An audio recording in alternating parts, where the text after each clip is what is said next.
I'm going to do a stop tour of staff wellbeing, what we're currently doing and how we're going about it.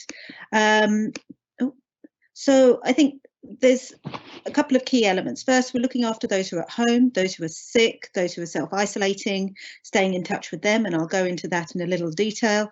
We're also looking after those who are at work, keeping up morale, making sure that they stay well as much as possible, and then finally looking at emotional well-being, which is often not talked about too much and is going to take strain as this pandemic evolves and progresses.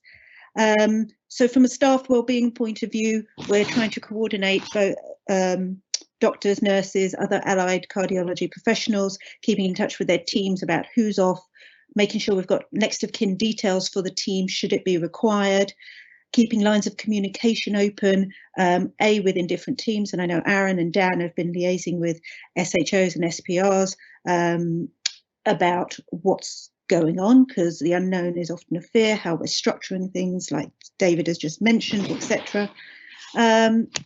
And we're also keeping a database of medical personnel. We've got the sort of doctor database that I'm keeping alongside with Adam. The key thing is so that we know where the gaps are coming up in the rota, as David just mentioned, how we can buffer that, etc. So trying to keep on top of the data of people coming and going, whether it be self-isolation or sick leave, and when they're back at work. Looking after the people at home, with regards to the doctors, I am touching base with them sort of every couple of days or so, seeing how they're doing, seeing how are people very poorly or getting just mild symptoms, do they have essentials, any other needs, and just touching base so that we haven't forgotten about them while they're at home. We have had food parcels delivered out to several people this week, and we're very grateful to our sponsors and donors who have allowed that to be possible.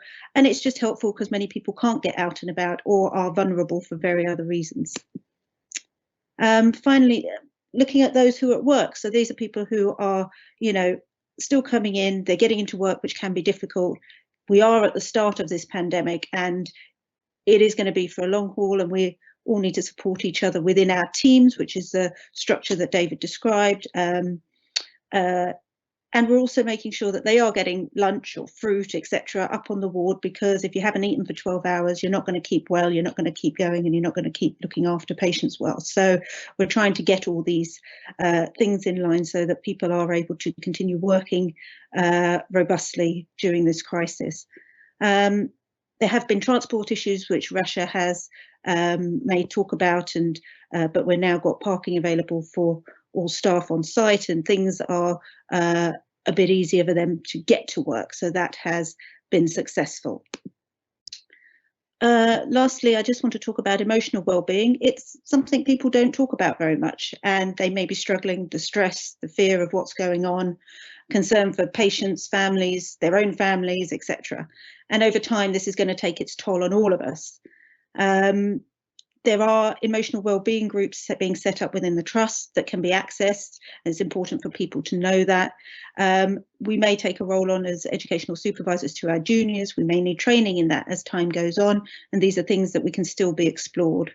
There are more commercial things that can help all members depending on what works for them, and I've listed a couple of websites there, and I have some other contacts should people need any additional outlets for their emotional well-being.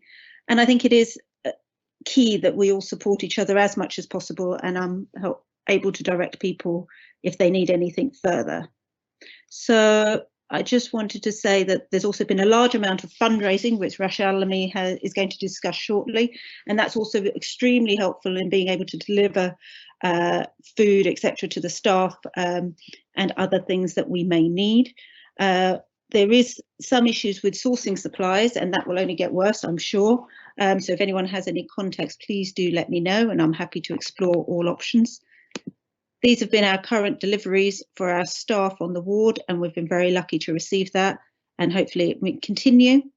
So just to summarise, we're trying to keep an eye on those at home and in the workplace, and also not forget about emotional well-being. And should anyone have any comments or concerns, please do get in touch with me. And it can all be confidential, obviously.